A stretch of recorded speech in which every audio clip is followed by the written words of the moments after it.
Spring's officially on its way, and there's a bit to get stuck into this month. Keep adding new veggie seedlings and plants to your bed, staggering them for a constant supply. Get your chitted potatoes into the ground, adding potato food as you plant. Now's the perfect time to sow peas and beans. Plant, feed and tend to strawberries.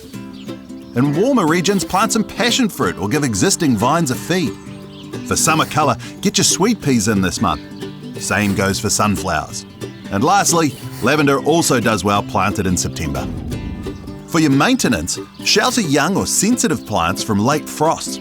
Protect seedlings from slugs and snails. Keep replenishing containers with fresh mix. Empty your compost bin when it feels like lumpy soil, but wait a bit as it's too rich to go straight on the garden. Give the lawn a dose of weed and feed to fight against broadleaf weeds, or spring's the perfect time for a re-sow. Spray for only hungerweed before it comes into flower.